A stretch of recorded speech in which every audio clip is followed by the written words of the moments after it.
আসসালামু আলাইকুম ভিউয়ার্স, আজকের টপিকটা খুবই সহজ যে আপনারা অনেকেই হয়তোবা মেসেঞ্জার ব্যবহার করছেন এবং অ্যাক্টিভের স্ট্যাটাসটা দেখা গেছে যে বন্ধ করে দিয়েছেন। তবুও দেখা যাচ্ছে আপনাকে অন্য মোবাইল দিয়ে যখন চেক করছেন যে আপনি অ্যাক্টিভ আছেন কিনা, তাও দেখাচ্ছে অ্যাক্টিভ আছেন। যদিও আপনি অ্যাক্টিভ স্ট্যাটাসটা বন্ধ করেছেন তাও। তো এই সমস্যার কিভাবে সমাধান করবেন আমি দেখাবো আজকে। তো চলুন আজকের ভিডিও শুরু করা যাক। বিডি আরেকটি নতুন ভিডিওতে আপনাকে স্বাগতম।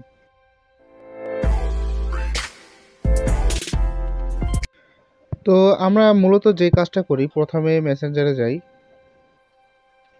যাওয়ার পর এখানে 3 লাইনে যাই। যাওয়ার পর এখানে সেটিংসে যাই। এখানে সেটিংসে গিয়ে আমরা জাস্ট কি করি, অ্যাক্টিভ স্ট্যাটাস যেটা আছে সেটাকে আমরা এখান থেকে অফ করে দেই।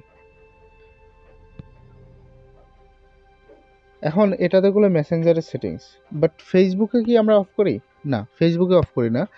সে কারণে ফেসবুক যখন আমরা চালাই তখন ফেসবুকেও কিন্তু এটা অন থাকে। আর আরেকটি বিষয় আমি এখানে ভিডিওর শেষে বলবো, যেটা আপনি যদি না দেখেন তাহলে কিন্তু কাজ করবে না। এখানে আমি 3 লাইনে চলে যাচ্ছি, তারপরে এখানে সেটিংসে যাব।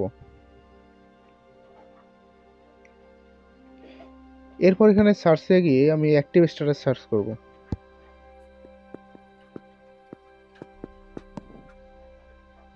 তো দেখুন এখানেও কিন্তু একটা অ্যাক্টিভ স্ট্যাটাস আছে।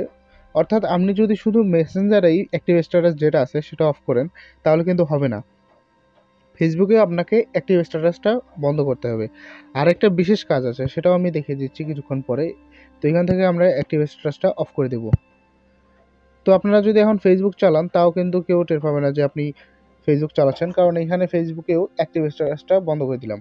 আর শেষ যে কাজটা সেটা হলো, এই যে আপনার যে এখানে ইয়াটা আছে, উইন্ডোটা আছে, এটা কিন্তু এখানে ক্লোজ করে দিতে হবে। এই অনেকে ক্লোজ করে না, এর কারণে কিন্তু এই যে অ্যাক্টিভ স্ট্যাটাসটা আছে সেটা কিন্তু চালু হয়ে থাকে, অফ হয় না। আর অনেকে ফেসবুক যখন চালায় তখন কিন্তু ফেসবুকের আলাদা অ্যাক্টিভ স্ট্যাটাস আছে, সেক্ষেত্রে আলাদা করে সেই অ্যাক্টিভ স্ট্যাটাসটাকে বন্ধ করে দিতে হবে। যদি শুধু আপনি মেসেঞ্জারে অ্যাক্টিভ স্ট্যাটাসটা বন্ধ করেন তাহলে মেসেঞ্জারে যে অ্যাক্টিভিটিটা আছে সেটা অফ হয়ে যাবে, বাট ফেসবুকের যে অ্যাক্টিভিটিটা আছে সেটা কিন্তু অফ হয়ে যাবে না, কারণ আপনি ফেসবুকের অ্যাক্টিভ স্ট্যাটাস বন্ধ করেননি। আর এরপরে এখানে আপনাকে সবার শেষে যে কাজটি করতে হবে সেটা হলো, এই যে আসছে এখানে রিসেন্ট আইটেম যেগুলো আছে সেগুলো ক্লোজ করে দিতে হবে। তাহলে অ্যাক্টিভ স্ট্যাটাসটা বন্ধ করার পরে এটা কাজ করবে।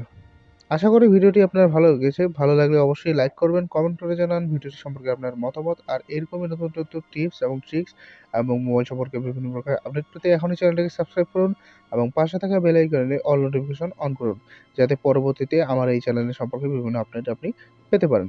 ধন্যবাদ।